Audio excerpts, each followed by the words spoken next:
Greetings. Assalamu alaikum.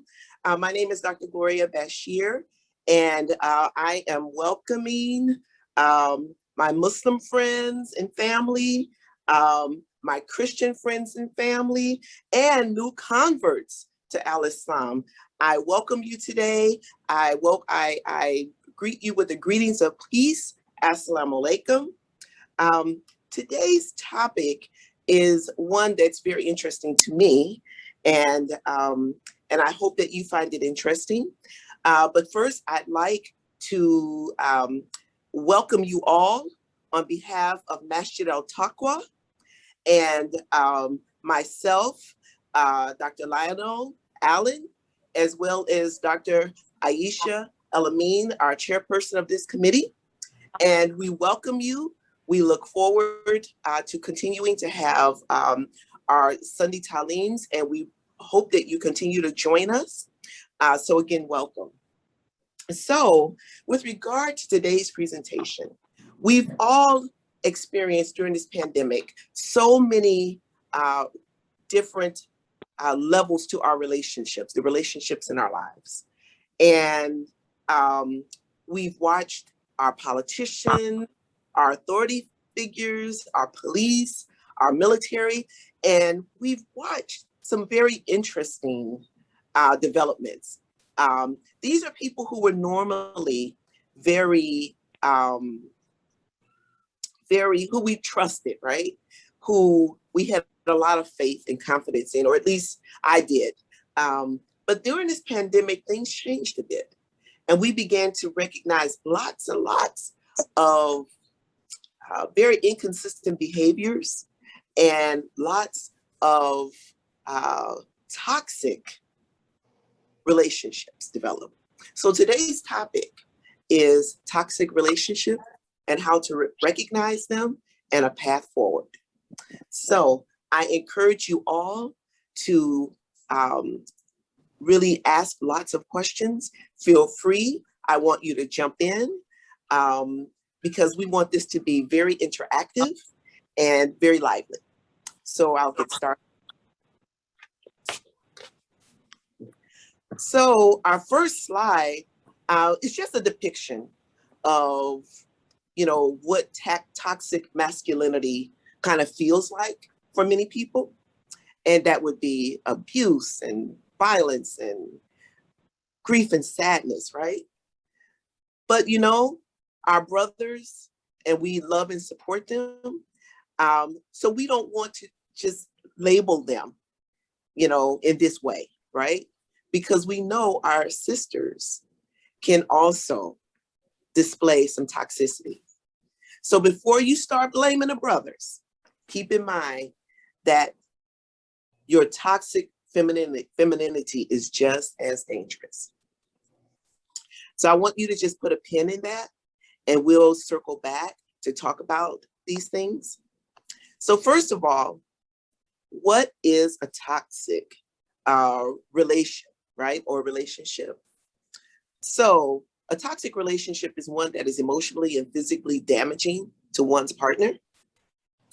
And, we've all experienced toxicity in our lives and not necessarily being able to identify it as such, because some of these behaviors have gone on for as long as we've, been connected to our person, right? Our person, whoever that person is, whether it's a sibling or a cousin or a friend or a spouse. So it's characterized by mean-spiritedness, negative comments, making one feel less than, or the target of inappropriate comments. As I said previously, men and women can be equally toxic as partners. Toxic masculinity, which is kind of described as one who desires power, displays toughness and anti-femininity, or kind of a stoicism. And this often leads to a neglect of self-care, treating your body like a machine, not seeking medical care, ignoring mental health needs, depression may set in, and loneliness. Now, toxic femininity is described as displaying traditionally feminine attributes, such as passivity and caring for others to the detriment of one's own health, all while diminishing one's own mental and physical needs. And, we've seen many women in this way. They are the rock of the family, just as we've seen many men who are the rock of the family, right? But these women also sometimes will seek out men only for financial support, or they will be one who may act in a weak manner, helpless or squeamish. So those are kind of the toxic characteristics, if you will. But we know that, toxicity has an origin. There's a genesis to this.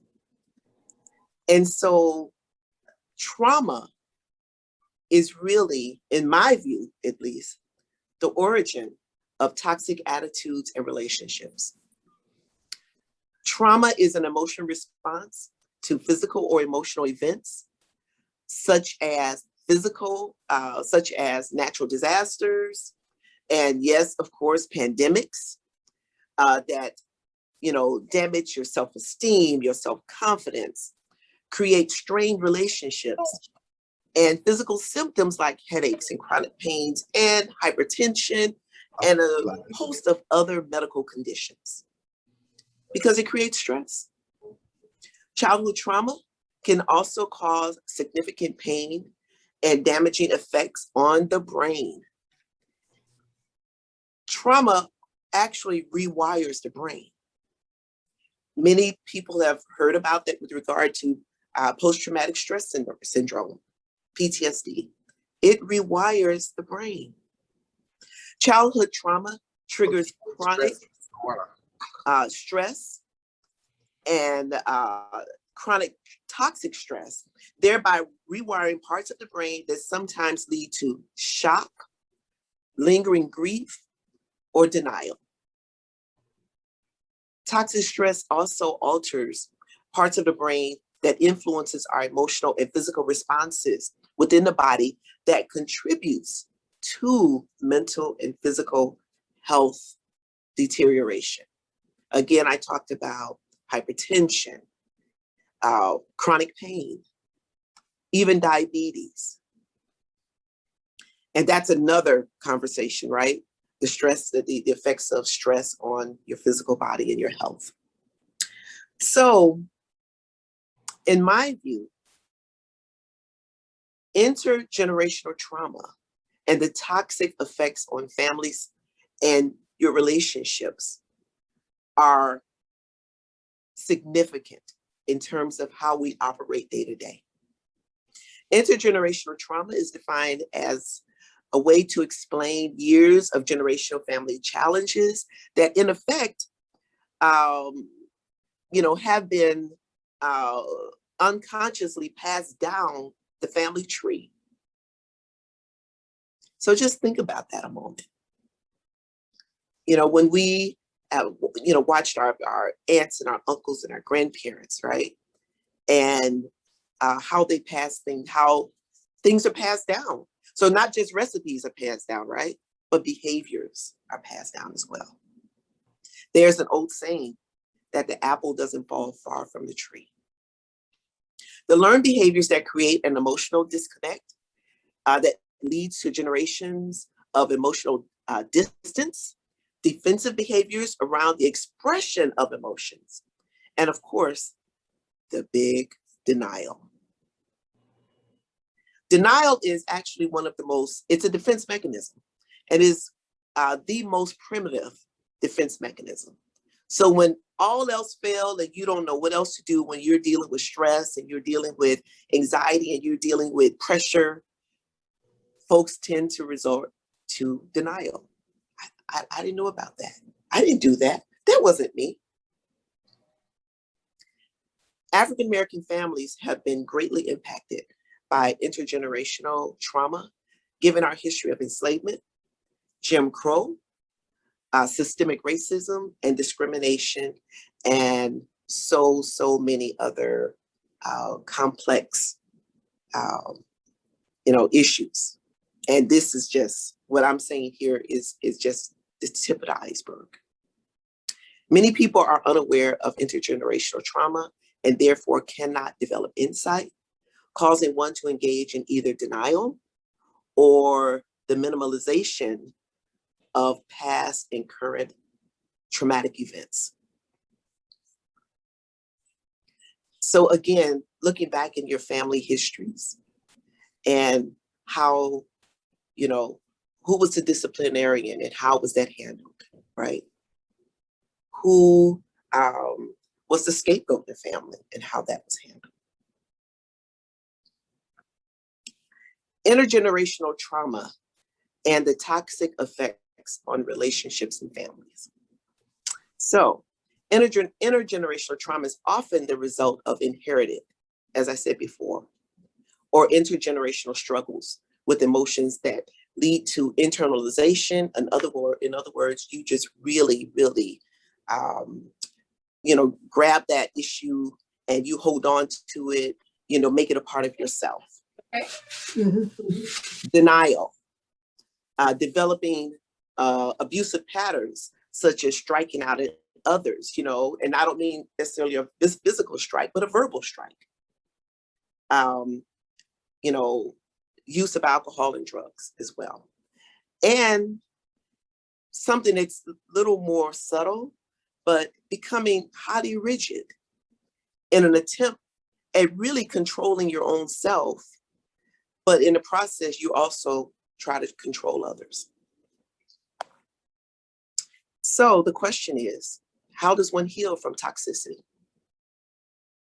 Well, there are a few things that you can do.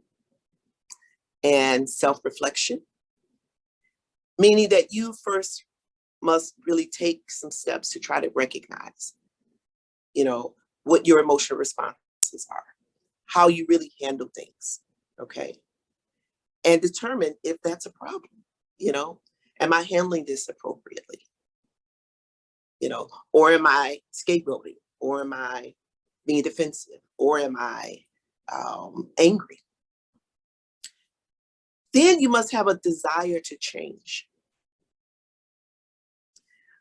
You also have to be willing to have open conversations within your peer circle. Women talk, but women also tend to withhold dirty secrets and, about the trauma that they've experienced, in their families, their birth families.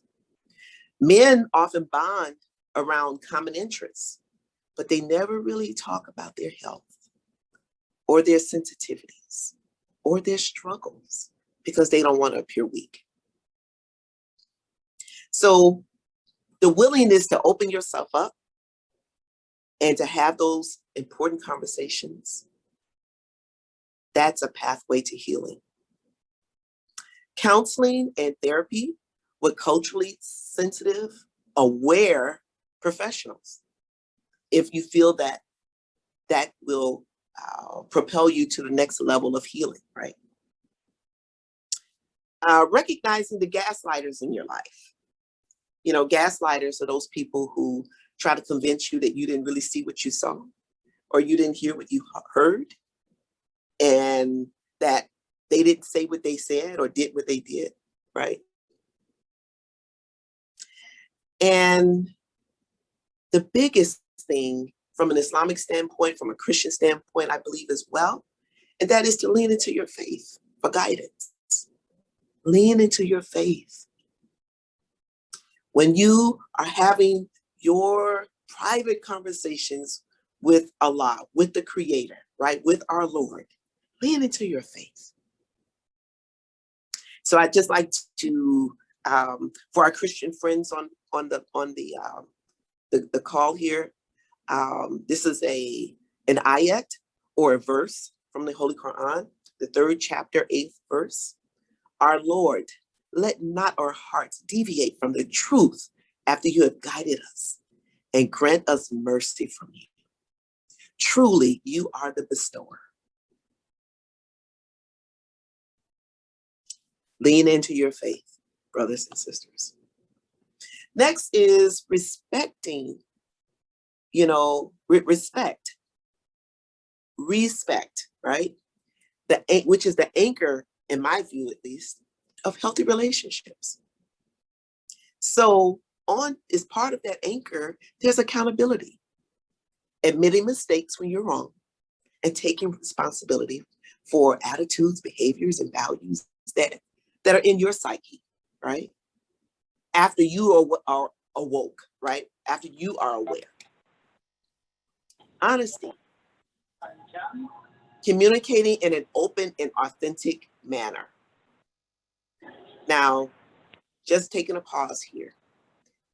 That is a big ask, right? Because so many people, we work where we work, we live where we live, we interact the way we do. And sometimes, as I'm fond of saying with some of my work colleagues, you have to code switch, right? In your work setting or in whatever other settings you're in. You have to code switch, and sometimes we code switch and forget to switch back. And so we lose that openness and that authenticity. Safety.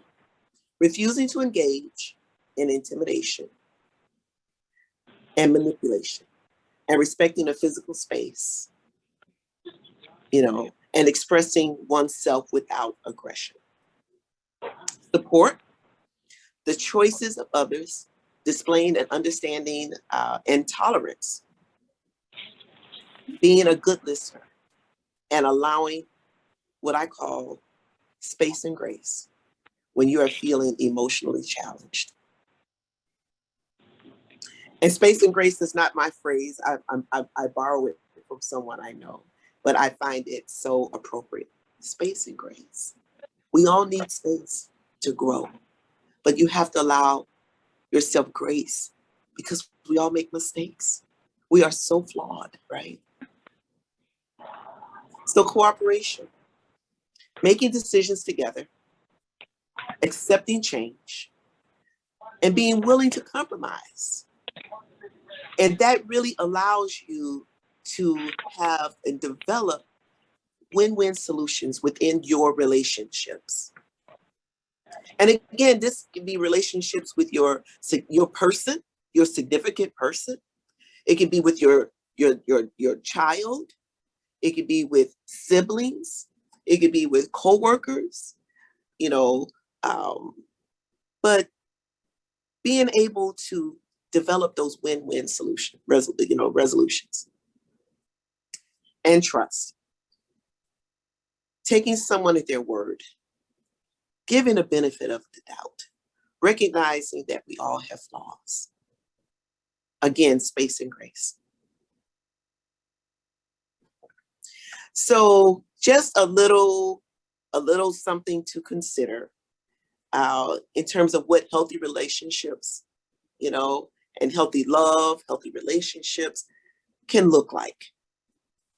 And as I talked about just previously, respect,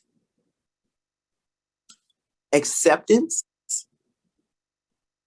trust, effort, remorse, being able to genuinely apologize or accept an apology without the endless punishment or circumstance being thrown back into that person's face.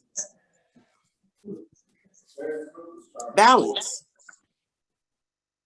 Choice, actively and consciously choosing the person and your relationship every day. Wants and needs, right? Communication, being able to say how you feel and ask for what you want. Ask authentically what you want. Not being silent and then being upset about it because you're not getting what you want.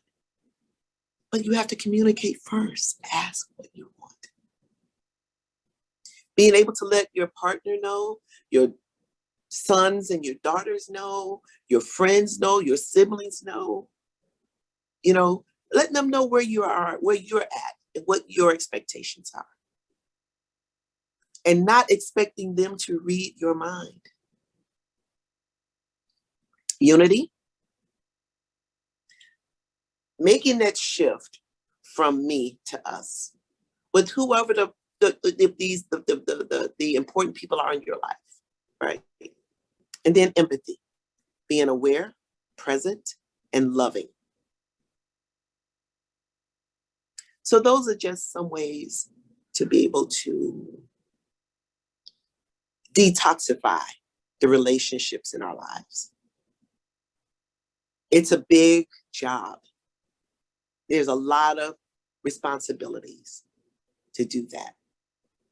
But these are just some ways, some ideas. So as I begin to, wrap this portion up, because I'm hoping that we have lots of conversation, lots of questions. And so as Muslims, we use the term Allah, which is Arabic for God, but seeking Allah's protection from toxic relationships. Again, leaning into your faith. And I seek refuge from Allah, from being among the foolish. And that's from Surah 2, Ayat 67, or chapter 2, verse 67. Another one which is a hadith or a saying, and that is, "Oh Allah, I take refuge with you, lest I should stray or be led astray, or slip or be tripped or oppressed or behave foolishly or be treated foolishly." And lastly, our Lord, let not our hearts deviate from the truth after you have guided us, and grant us mercy from you. Truly, you are the bestower. So those are some ideas, some food for thought on ways that we can begin to reverse any toxicity in our lives and to improve the relationships in our lives, to be more authentic, more forthcoming, more open, and not feel vulnerable about that. Because that, of course, is often the fear that if I open up, then I may get hurt. I may become hurt. But I urge you to consider being more authentic and knowing that what you're doing is healthy for you and for your body, for your mental health, your physical health. Because we know ultimately toxic relationships are stressful, and stress is damaging to our minds and our bodies. So I'd like to take some questions, have some conversation. And I'm going to stop sharing my screen.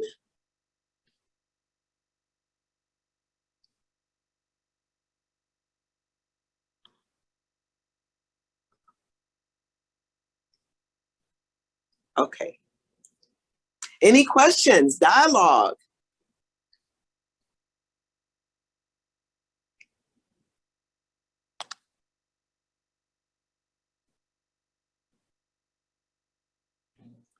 I have a question. Yes. Assalamu alaikum. Wa alaikum assalam. Thank you for that presentation. My question is regarding young people, perhaps millennials, or those who may come after millennials. What should they be looking for in today's environment in terms of a life partner? Because there are a lot of statistics out there that say that marriage is on the decline, not on the rise. And that generation, from my conversation with some of the millennials, is that I can do this on my own. I really don't need a partner. So what advice would you give them regarding a life partner and what to look for? Well, I think that's an excellent question. I appreciate it because I think that given our current climate, and I think that so many times, people are kind of, discouraged from marriage, from seeking a life partner. because, you know, they think that somehow it's going to cramp their style, it's going to infringe on their freedom, or what they think is freedom. But I think that, I think starting with, you know, we all have to like ourselves, we have to love ourselves, and we have to be willing to be honest about what's going on in our own lives, and taking that time to really do a deep dive into our own psyche and what's going on, how we're feeling, how comfortable we are with our own selves, our own sense of self, our own self-esteem. And I think that the desire to be open and authentic is one of the first paths to finding that person, right? Your life mate, right? Being willing to be open and honest and know what you want, say what you want, speak your truth. I think that's important. And of course, having someone who can share the things that are important with you, your faith, sharing, you know, knowing how to have fun together, and, you know, and really just getting to know each other is, you know, getting to know each other, you know, the good and the bad, because we all are complicated and we all have flaws. And I think most importantly is the willingness to be forgiving, to have a forgiving spirit, to have a forgiving heart. Thank you for that. I hope I answered your question. I have a follow-up, but I know others may have questions as well, so I'll just hold off. Okay, we can circle back around if we have time. Okay. Assalamualaikum. I have a question along the same line. Okay. So many of our young people are victims of toxic relationships, but because oftentimes, far too often, it's the norm in their circles, it's the norm in their environment. They're not aware of it because until it becomes something where, you know, maybe it turns into a physically or extremely emotional abusive situation. How can we better educate our younger people before they get into these kinds of toxic relationships or environments, not after they become, you know, victimized? I think that's an excellent question, Dr. Constance. I think that one way is really encouraging people, our young people, to, again, first of all, they spend way too much time on social media, way too much time with gaming and things like that. So our young people are very involved in solitary activities, okay? And when you spend a lot of time, you're on, you know, your head is in, you know, whatever social media platform or gaming or whatever, you become quite comfortable with yourself. And, you know, you become your best company. And so with that, you begin to lose those people skills and the abilities to be able to really interact. And you lose the art of compromise.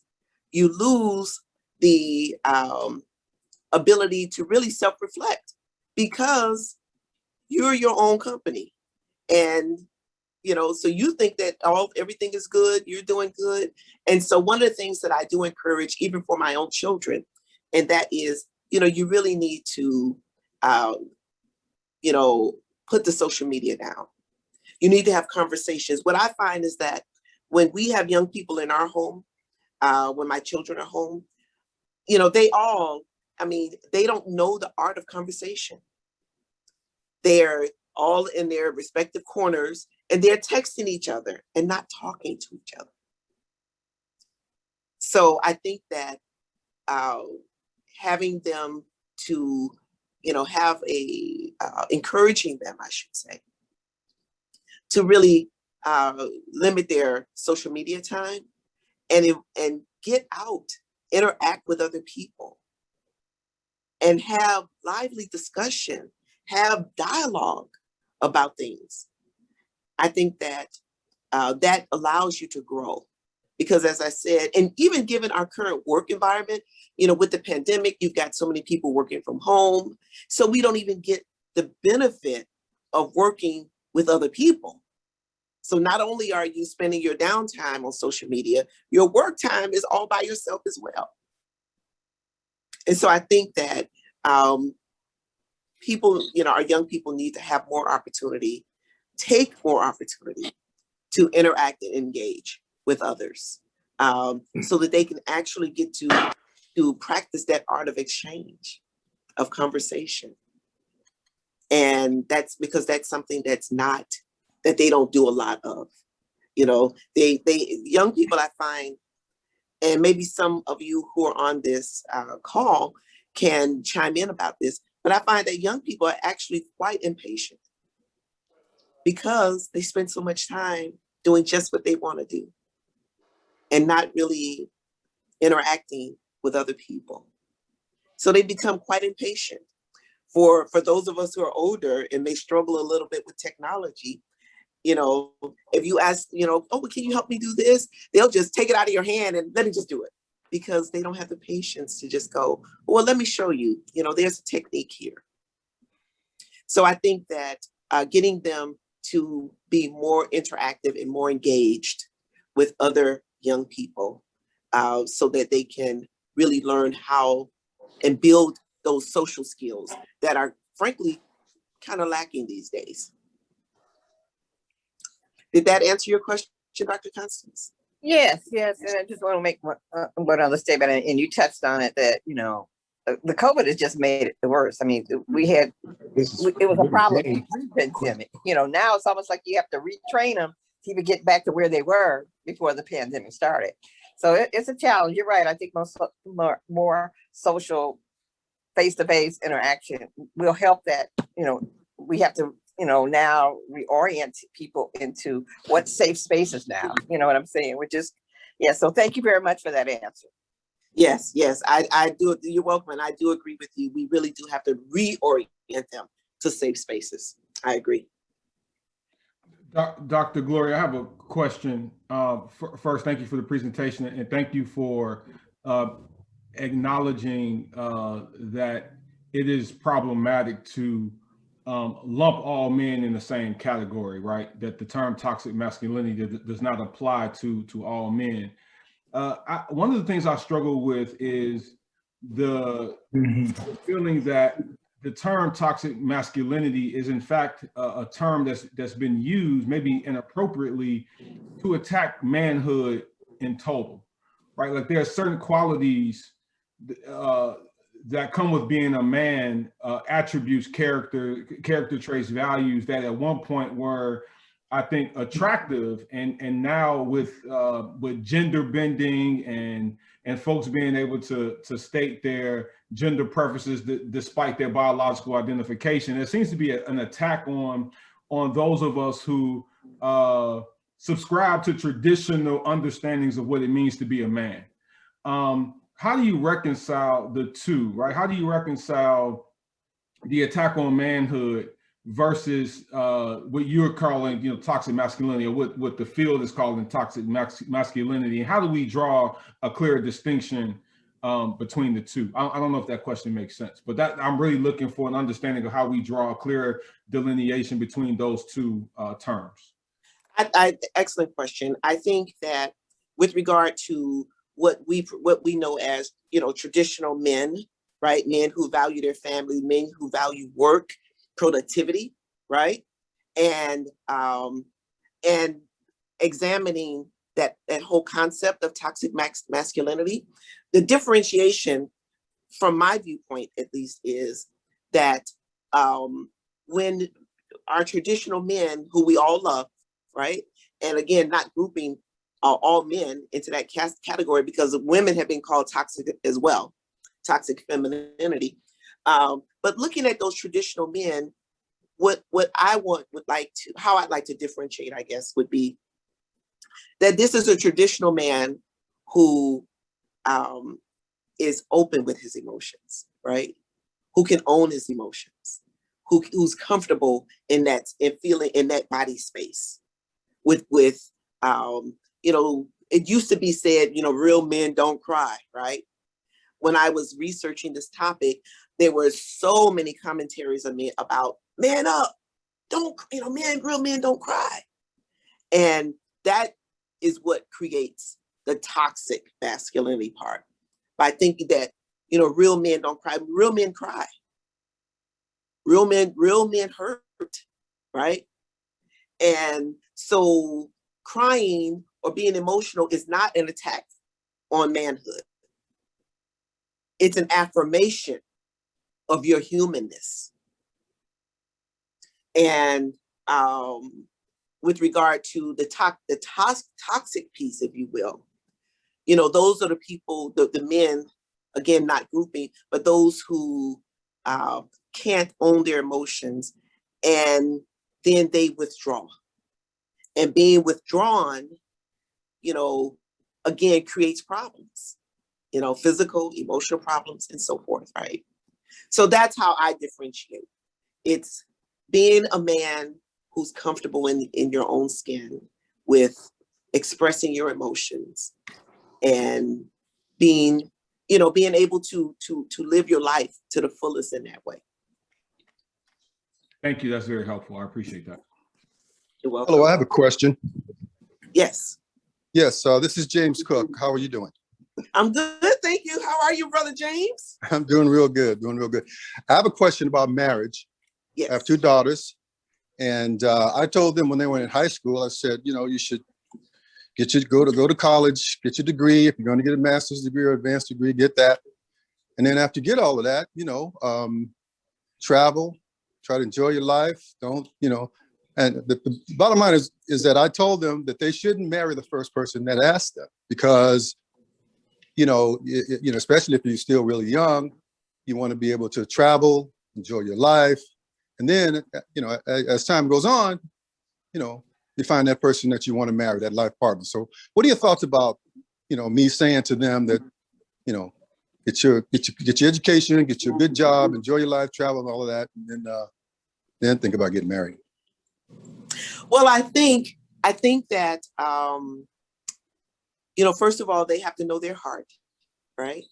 And I think that, I mean, you know, my husband and I, we've been married a long time, and we were discouraged from getting married. We just celebrated our 40th anniversary, and we were discouraged from getting married. And not that there have not been struggles, but there have been much joy, right, and many blessings.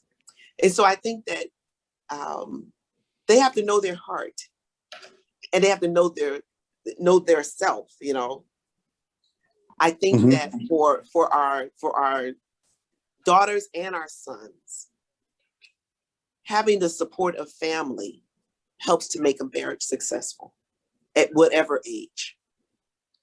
At whatever age.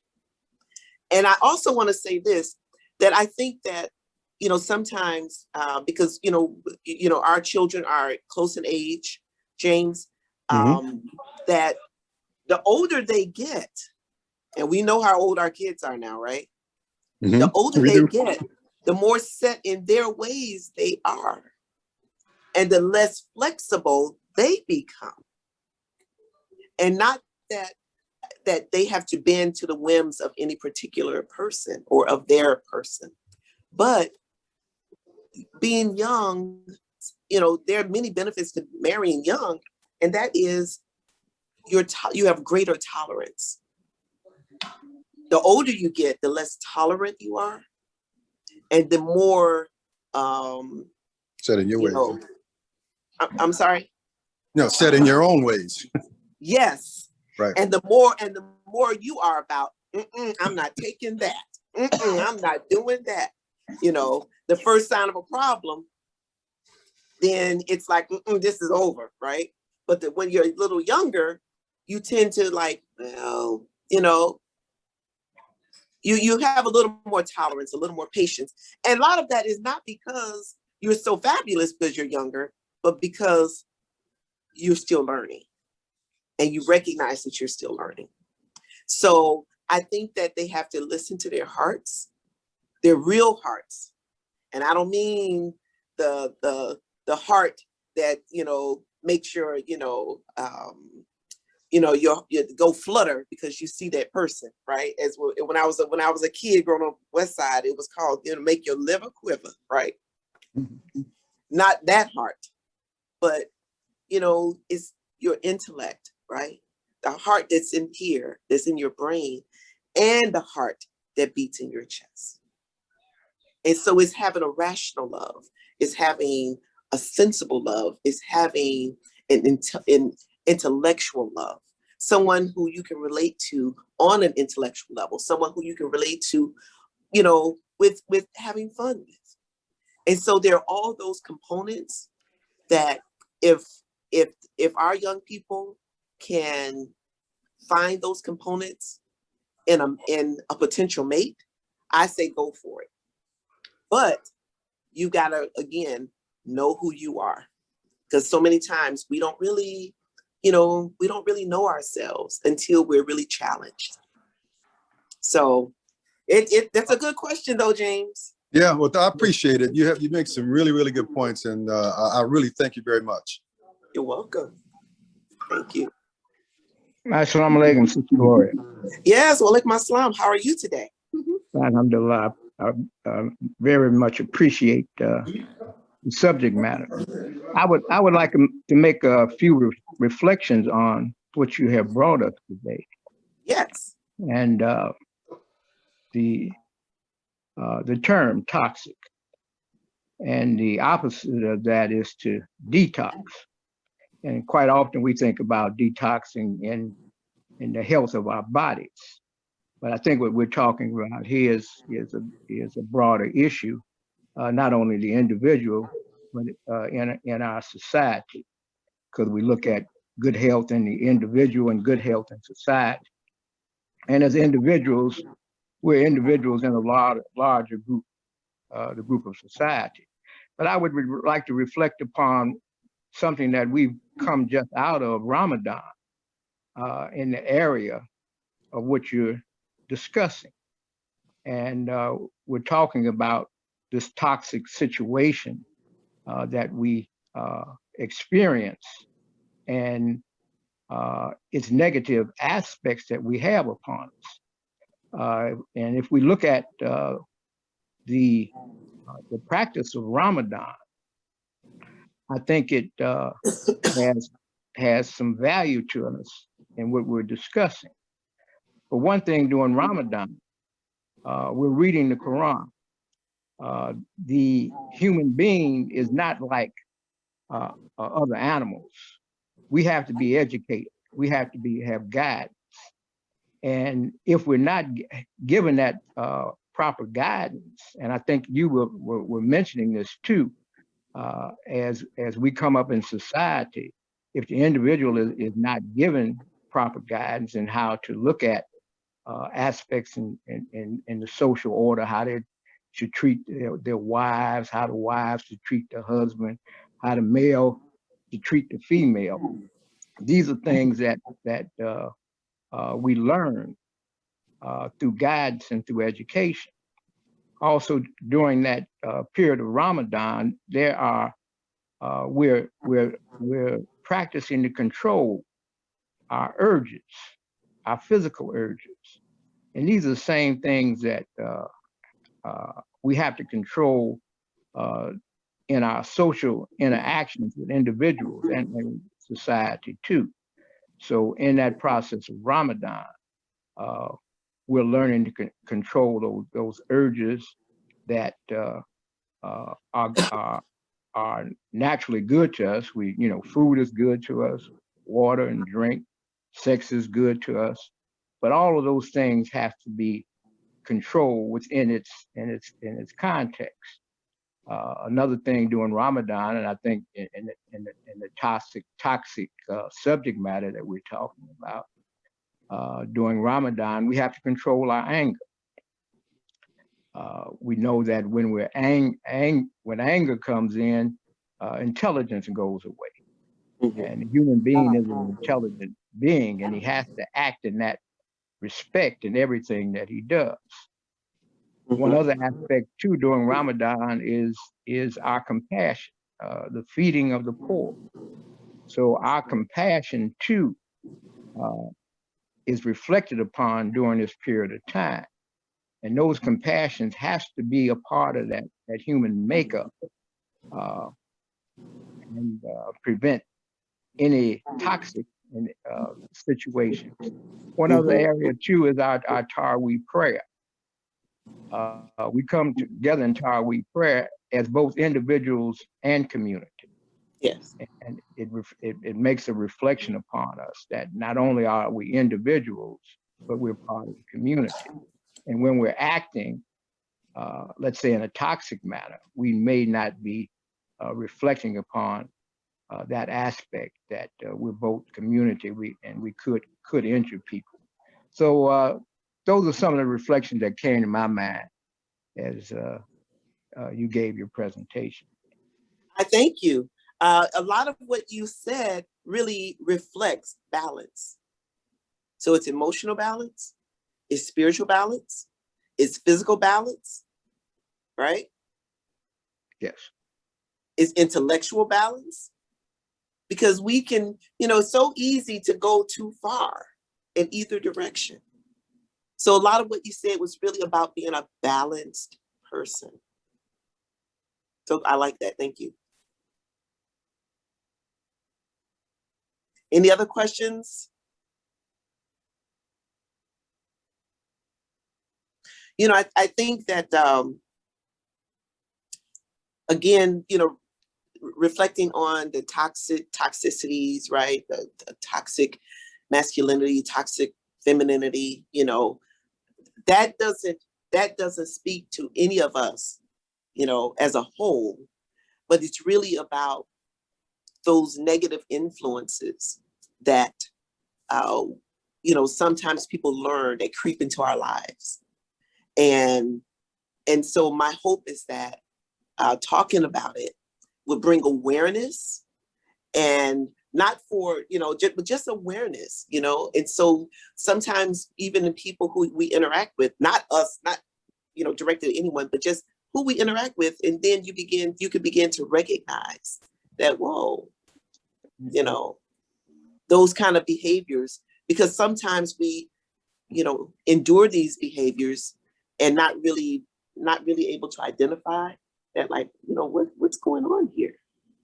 So again, my hope and my goal was to talk about, give you some different ideas to think about in terms, just as we continue to navigate this collective space that we're all in this pandemic. We saw so much this past year plus, almost a year and a half. We saw so much and really lost confidence in a lot of folk in society. We saw a man get killed last year in real time, George Floyd, and then had a whole year of trying to convince us that we didn't see what we saw, right? That's toxic. We saw multiple, newsreels and news reports and articles about folks who were killed, and again, trying to convince us that we didn't read what we read, we didn't see what we saw, we didn't hear what we heard. That's toxic. And learning to live within our own selves and be comfortable, and acknowledging, for our own selves, when we are struggling, when we're struggling with our own emotions, with our own responses to things. And again, with this pandemic, it's been difficult for many of us who have been really shut down. You working alone, you're spending most of your time, not being able to interact because, we were on such a lockdown. And out of that, can come a lot of struggles because, we're only listening to our own selves. And so the beauty and the blessing has been being able to have this platform so that we can be able to interact with others. Having this platform so that you get to at least see faces or see silhouettes of faces, right?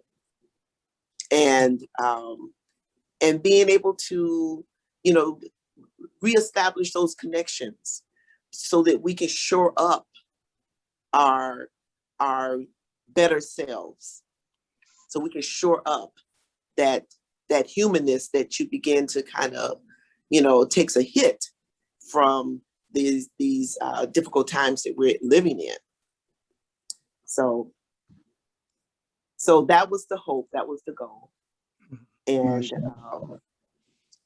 any other comments, any other questions? Well, I have a question, Dr. Bashir. Yes. Oh, okay. Yes, Imam Rabbani. Greetings. Yes, greetings to everyone. As Bashir was just mentioning about Ramadan and how it's kind of like a detox in many ways. And as Rod made reference to the statistics of marriage, and I think this is a very broad and very important topic.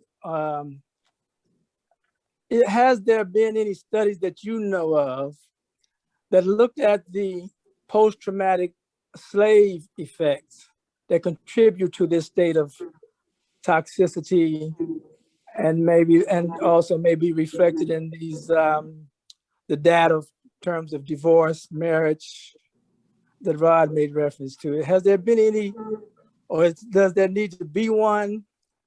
We see slavery as just ancient history maybe, but I think toxins can last from generation to generation. Do you know of any studies? If anyone had the interest, as someone would have to have the interest, I guess.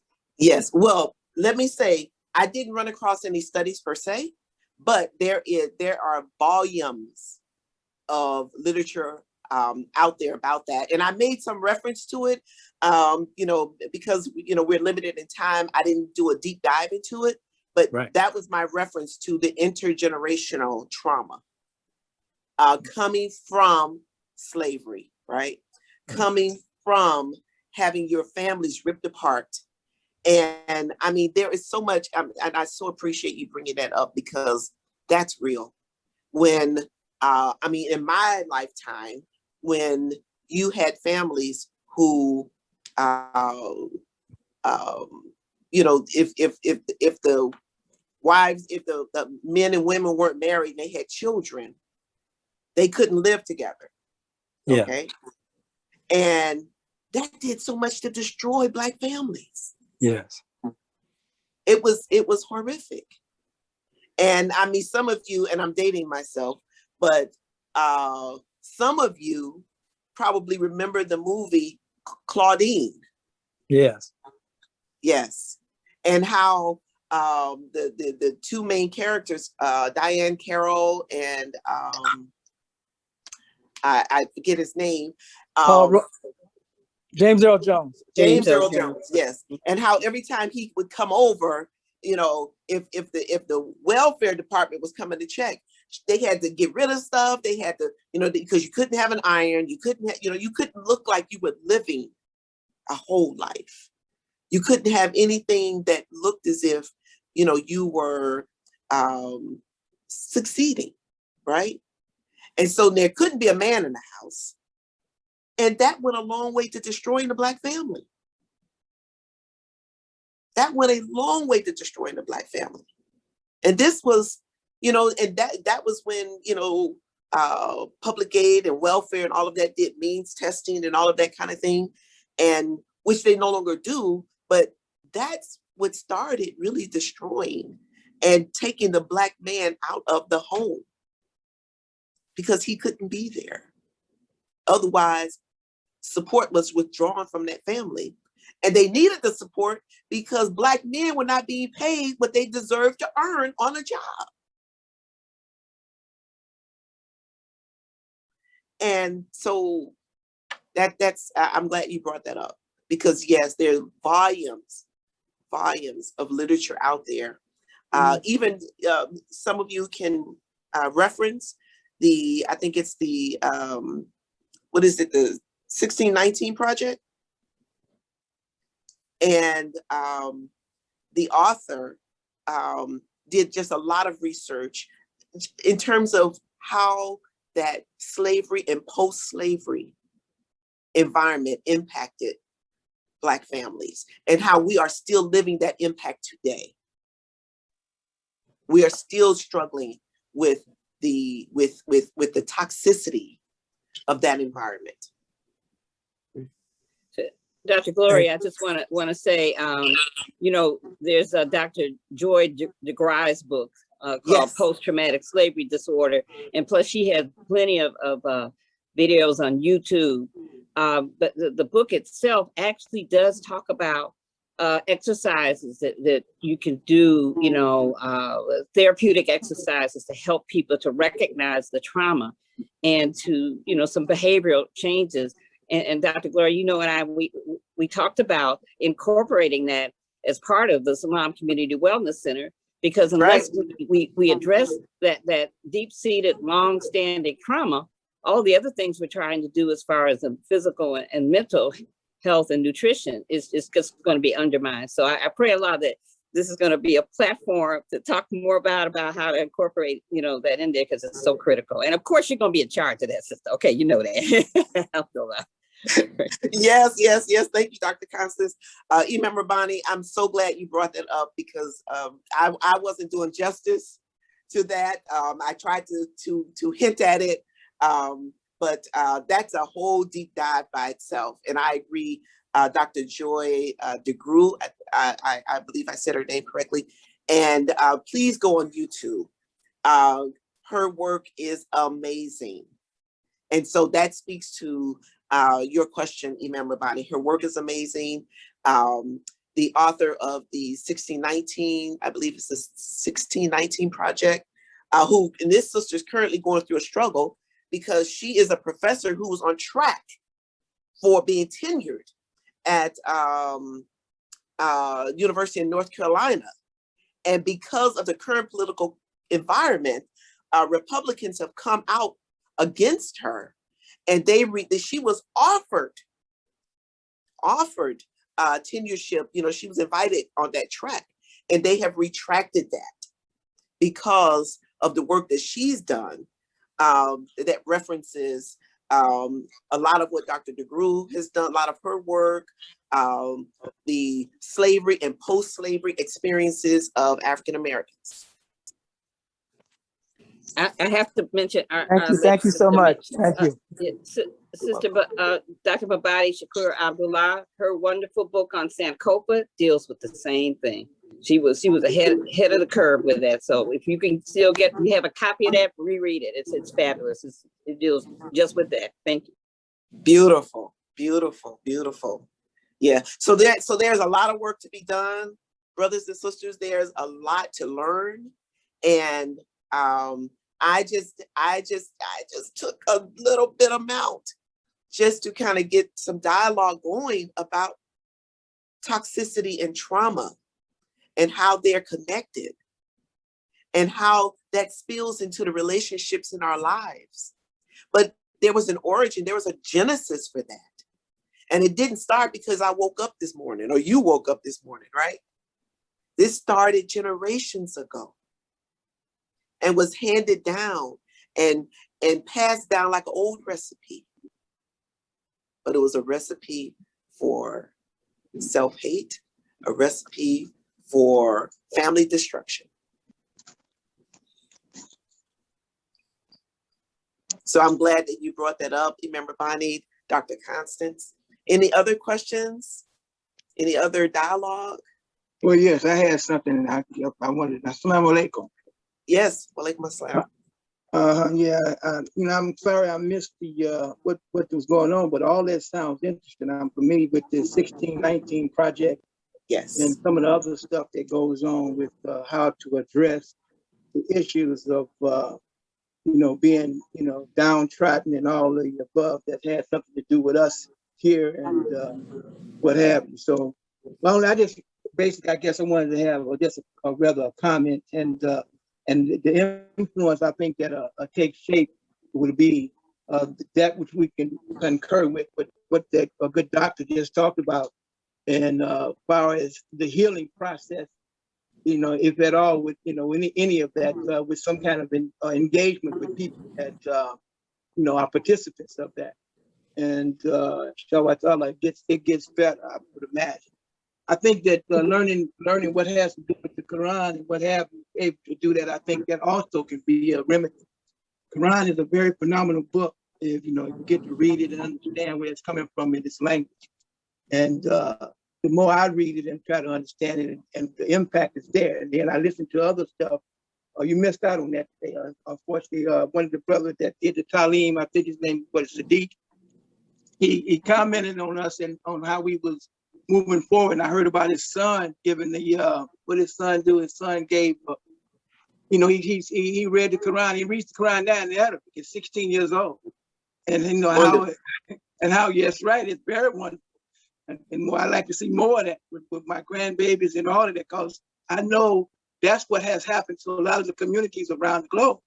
They let their family get involved with reading the Quran in that language. And for whatever reason, however that works, it changed what's going on with it and how they look at the world. And so kind of a lot. I believe that's one of the key elements with where we headed with this. Inshallah, we'll get there as quickly as possible and make some crucial changes that need to take shape with us like yesterday. Inshallah. Okay, Yes. Thank you so much. That's my comment. I'm sorry Thank I you, missed Brother out. Ishmael. I appreciate it. Thank you. Well, shukran jazilan. Thank you. I appreciate it. Yes. So I think our time is about come to an end. If there are any final questions or comments, yes. Sister Gloria, I would like to offer another resource in this area of looking at the effects of slavery upon the African American people. And it was an address by Benjamin Franklin. You can find it on the internet. It's titled Address to the Public. And Benjamin Franklin, he became a part of a Quaker society for the abolition of slavery. And I'll just read just a few lines from it. And he says in this address, slavery is such an atrocious debasement of human nature that its very expiration, if not performed with solicitous care, may sometimes open up a source of serious ill. And when I read this, I both got mad and also I also seen the insights into it, because I said, damn, they knew what they had did to it back there. And I think when you read this and reflect upon society today and what's happening with our youth and other social ills that we have, many of them go way back to that dehumanizing life that we lived under slavery. So I would strongly urge you to read Benjamin Franklin's address to the public. Thank you, Brother Bashir. That was a good reference. You all have been an amazing audience. You had so much to offer, so many suggestions and resources, and I appreciate that. And our time is about up. So if there are no further questions or comments, we will conclude. And I just want to thank all of you for being good audience members and supporting our ongoing dialogue through this Talim. I think that this is such a good opportunity to really just talk about so many things that are on our minds, particularly since we can't come together and congregate in a way that, you know, we're used to doing, but we still get to be connected. We still get to express our humanness. We still get to lean into our faith. We still get to commune together. So I appreciate that and I thank you.